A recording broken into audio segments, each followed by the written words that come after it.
RFI Convida. Paloma Varon.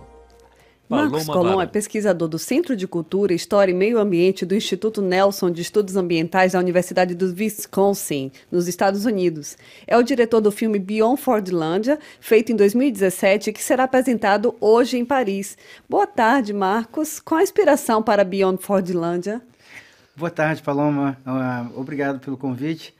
A inspiração do Beyond Fordlândia vem da minha tese de doutorado, na realidade, através de uma leitura do Mário de Andrade, quando ele fez uma viagem ao Amazonas em 27, e nessa viagem etnográfica do Mário, o Mário é um autor brasileiro que ele teve uma preocupação importante, que era ver, sentir, né, e olhar o Brasil.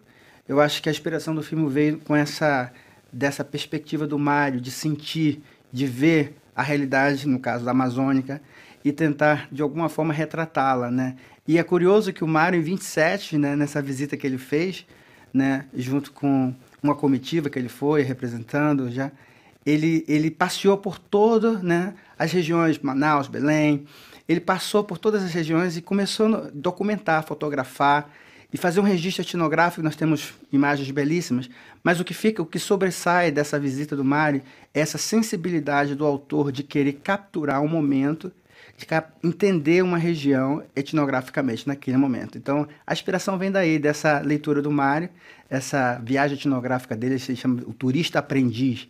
E ele veio para a Amazônia com essa perspectiva. Embora ele seja do sul do Brasil, ele veio com uma perspectiva não de que sabe tudo, mas com uma perspectiva de conhecer, de aprender, né? E eu acho que isso é muito importante.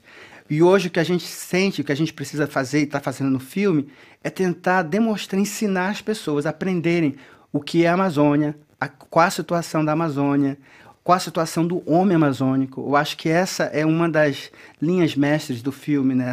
A inspiração vem daí, essa necessidade de aprender, de saber o que é a Amazônia. E o que quer dizer exatamente esse título? Pois é, Beyond Fordlândia foi um título que surgiu justamente pelo fato que, em 27, quando o Mário esteve lá, o Mário não foi a Fordlândia, não foi, mas ele fez uma anotação muito breve no livro. Falou assim, olha, o Ford chegou aqui e tal, mas eu não vou poder ir lá. Então, já que o Mário não foi, eu decidi, então eu vou, né? O Mário é o objeto da minha tese de doutorado. Então, essa ideia foi que, quando eu cheguei lá, eu fui começando a observar o processo de desmantelo na região. E esse desmantelo era notório, né, o descaso, e eu observava que o Ford tinha iniciado naquele momento, em 27, e tinha chegado aos nossos dias, né? 90 anos depois, esse ano vai fazer 90 anos quando o filme foi feito, da chegada do Ford, mostra que o empreendimento, a chegada do Ford na região, tentando dominar a floresta, tentando dominar o espaço, a geografia daquela região, sem respeitar os limites geográficos, os limites ambientais, humanos também na região, isso transpõe o legado do Ford não somente em 27, mas aos dias atuais, com a chegada, com o advento também de outros empreendimentos com as mesmas características, com as mesmas finalidades de monocultura, de exploração e desrespeito não somente do ambiente, do espaço amazônico, como principalmente do homem, né, do legado do homem amazônico. Eu queria que você explicasse, então, em que contexto Henry Ford esteve na Amazônia e qual a sua participação na transformação da Amazônia nesses últimos 90 anos. Pois para te responder isso, eu vou te dar, basicamente, como a gente fala, né, o donut do filme. Mas o Ford foi importante, ele chegou na Amazônia em 27 e ficou lá durante, né, o tempo que até 1944, quando ele sai da região. O Ford ele chegou para uma região que não era apropriada necessariamente para fazer a plantação em larga escala da monocultura da borracha, como ele buscava.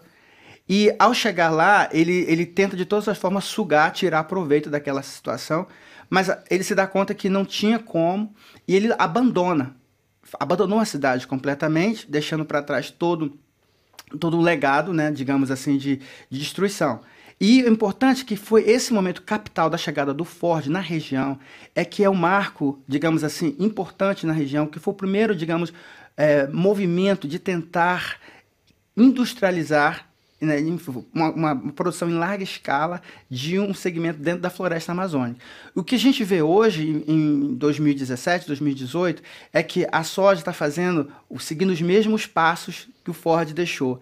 Sendo que o mais curioso é que o Ford já em 27, 20, em 30, ele investiu 1,5 bilhões de dólares em soja, em pesquisa de soja.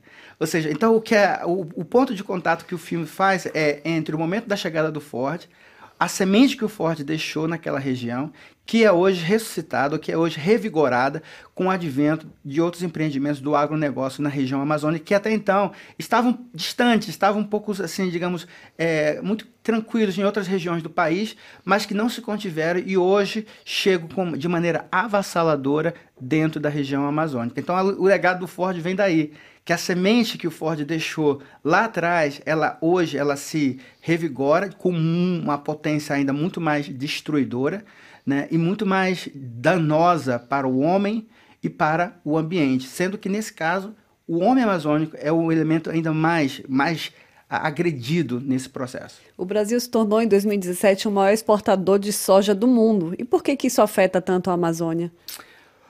Ela afeta a Amazônia pelo fato de que todos esses processos, né, políticos na Amazônia, eles não visam, né, não pensam no entorno que está, no caso, o homem amazônico, as culturas. Ou seja, o fato do Brasil se tornar o maior exportador de soja, para muitos é um logro, é um êxito.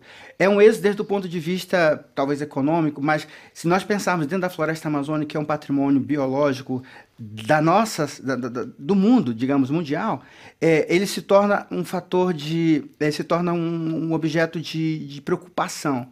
Porque a floresta amazônica hoje ela está sendo dizimada, porque o agronegócio, ao chegar naquela região, ele contamina os rios, ele polui o espaço, as águas, os lençóis freáticos, e além disso, o mais afetado em todo esse processo é o homem amazônico, com as doenças, os cânceres que vêm desses agrotóxicos que são usados nessa região, que somente são usados no Brasil. E isso leva a essa preocupação atual de que a Amazônia em si hoje ela está sendo, né, um elemento frágil e que precisa ser cuidado. Ok, falamos com Marcos Colom, diretor de Beyond Fordlândia. Obrigada, Marcos. Obrigado a você, Paloma.